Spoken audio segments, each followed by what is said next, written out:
평안하십니까 성도 여러분. 오늘은 마태복음 21장 33절부터 46절을 나쁜 농부의 비유라는 제목으로 묵상하겠습니다.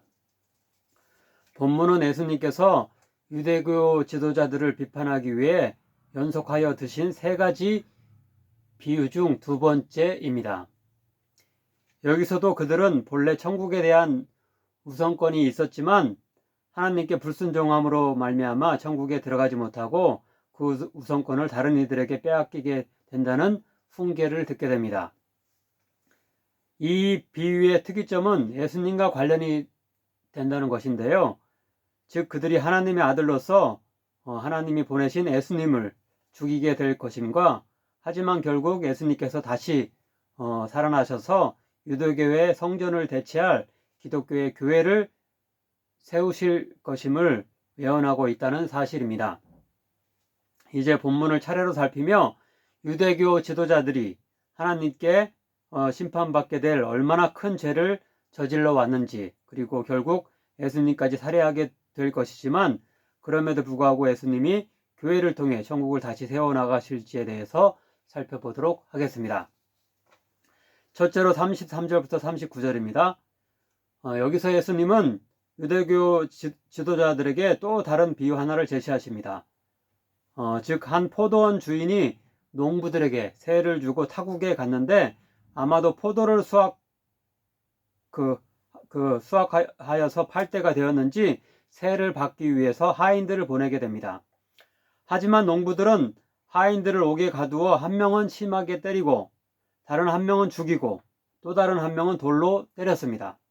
이 소식을 전해 듣자 아마도 주인은 분노가 치밀어 올랐겠지만 저 농부들에게 무슨 이유가 있겠지라고 생각하면서 하인들을 다시 보냈는데, 이번에는 하인들의 안전을 담보하기 위해서 더 많은 수의 하인들을 보내게 된 것으로 보입니다.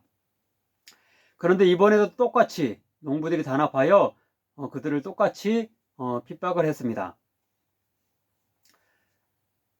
그러자 인내심 많은 주인은 아마도 이번에도 무슨 사정이 있겠지라고 생각하여 마지막 기회를 주는데요.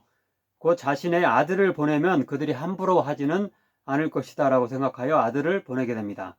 하지만 나쁜 농부들은 아들을 죽이면 유산을 자신들이 차지할 것으로 여겨서 그를 죽이게 되는데요. 즉 그를 포도원 밖으로 내쫓아서 살해하게 됩니다. 둘째 단락인 41절에는 예수님이 이 비유와 관련하여 유대교 지도자들에게 질문을 하시고 그들이 답변하는 장면이 나옵니다.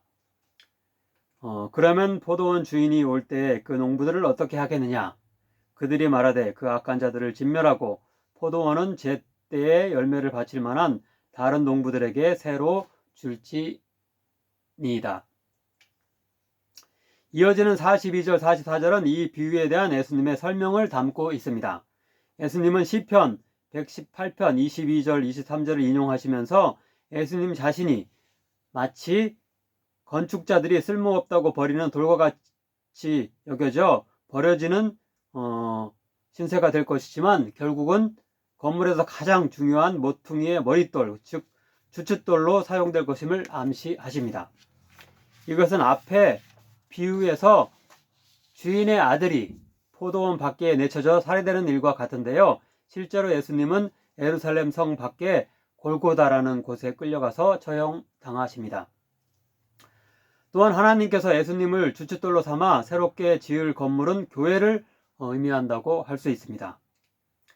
43절에서 예수님은 그 유대교 지도자들이 앞에 비유에 먼저 세를 얻었던 나쁜 농부들과 같다고 주장하시면서 그들은 하나님의 나라를 빼앗길 것인 반면 새로운 소작인 곧 인종과 무관하게 신앙에 맞는 합당한 열매를 맺는 자들이라면 누구나, 그러니까 유대인이든지 이방인이든지 상관없이 누구나 하나님 나라를 소유하게 될 것이라고 말씀하십니다.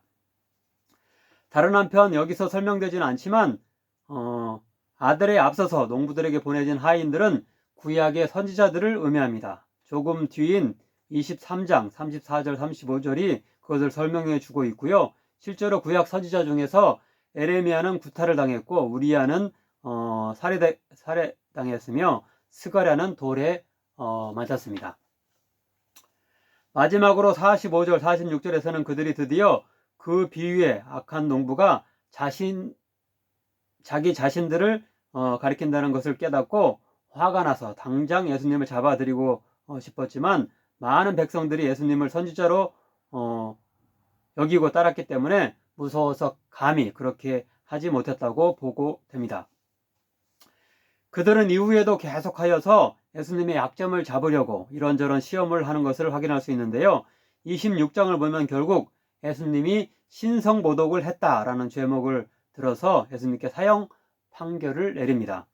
그런데 레위기 24장에는 신성모독에 대한 사형 집행을 위해서 진영 밖에 데려간 이렇게 그 사례가 있는데요. 이때는 레위기가 기록된 때는 이렇게 출애굽하고 나서 광야에서 있었던 시절이었기 때문에 장막을 친 그 진영, 장막이 이렇게 보여 있는 진영 가운데서 사람들이 살고 있었는데 이렇게 신성 모독죄를 다스릴 때는 진영 밖에 나가서 그를 이렇게 처형하는 것을 처형하는 사례가 있는데요. 아마도 이런 사례에 근거해서 예수님의 사형 집행이 예루살렘 성문 밖에서 이루어진 것으로 보입니다.